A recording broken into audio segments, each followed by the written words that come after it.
to break down all that's happening in the women's game. It is Big 12 Women's Hoops Insider, Ann O'Neill, the Iowa State. Great to have you back, Ann.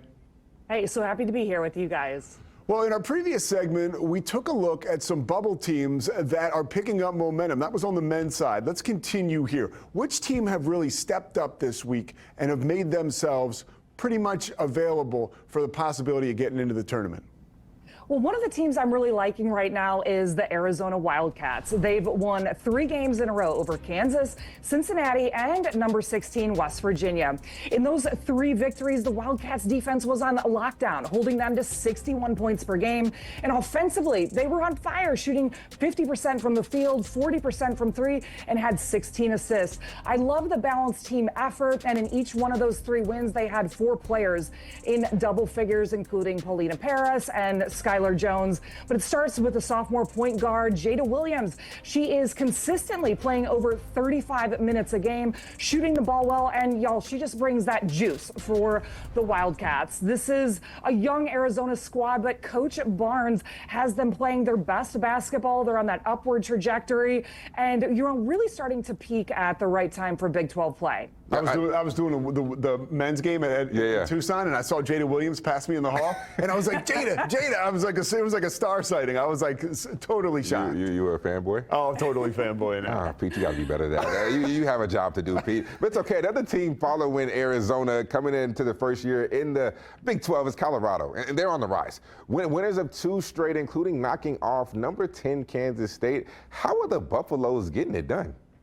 Well, they execute for 40 minutes and just win big games. That win over Kansas State, it was their 2nd ranked win of the season. In every game, the Buffs have a different player who step up and impact the game in a big way. Versus Kansas State, it was forward Jade Masagayo, who had 13 points, 7 rebounds, and 4 blocks. A huge game, but was really a disruptor defensively. And versus BYU, we had Naomi Drew. She led the Buffs with a season-high 22 points, shooting 8 for 11 from the floor. And we got to give a quick shout out to a 3-point sniper, Frida, aka Frida Foreman, for hitting her 300th field goal in a Buffs uniform. It's the first one, either men's or women's, from Colorado to hit that milestone. So Colorado will want to keep that momentum going when they face Texas Tech on Sunday on ESPNU.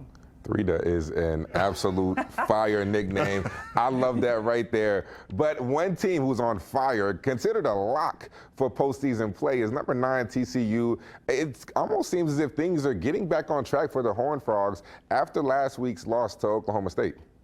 That's right. They had a huge game against Baylor. You guys won't believe this, but they beat Baylor the first time since 1990. It was a 37-game losing streak to Baylor, so we got to consider that a really big one on national TV. The Horned Frogs, they're 20-2 this season, and when they beat Baylor, it was all about Sedona Prince on the inside. She had 24 points, 14 rebounds, and 3 blocks. Madison Connor chipped in 21 points, 8 rebounds, drained 4 threes like she does every single game.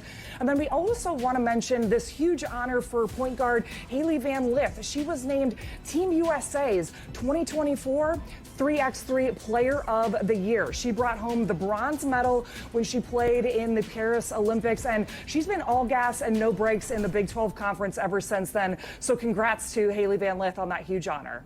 Huge weekend ahead for Big 12 women's basketball with 4 nationally televised games. You already mentioned Arizona and Utah Friday night on FS1, Texas Tech at Colorado Sunday on ESPNU. Back to TCU, they had a tough one, or they have a tough one, Sunday at Iowa State. That game at 4 p.m. on FS1. What are you looking at in that game? Well, this is going to be a great matchup of the bigs. You have 2 of the top centers in the nation, not just the Big 12 going head-to-head. You have Sedona Prince from TCU, and you have Audie Crooks from Iowa State. They both are top 10 leaders for scoring and rebounds in the Big 12 Conference. But then you also have great guard play in Emily Ryan for Iowa State, Hailey Van Lith for TCU.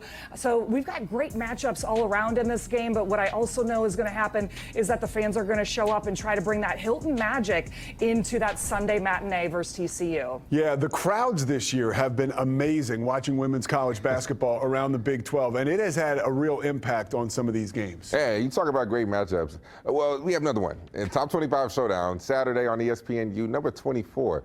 Oklahoma State versus number 21, West Virginia. That one tips off at noon Eastern. Give us your keys to the game. Okay, keys to the game. Well, first, it's a key that these are all on national TV. How about that for the Big 12 Conference, getting the spotlight? But this is a top 25 matchup where both teams, they had to play each other a double matchup in conference play. So Oklahoma State won this one earlier in January, 64-57 in Stillwater. But watch out for the Mountaineers. They're led by their guard, J.J. Quinterly, at 19 points a game. Oklahoma State, the Cowgirls, are led by Stalia Hurd. She's coming off of a 28-point and 10 rebound performance. So Oklahoma State won that first one. You know that West Virginia is going to be ready at home to try to get that win back and even the scoreboard. So I'm excited to watch both of them, but a top 25 matchup all the way around for Big 12 Conference. All right, the Cyclone All-American once again getting on the board. Thank you so much for your time and enjoy this awesome weekend of women's college basketball.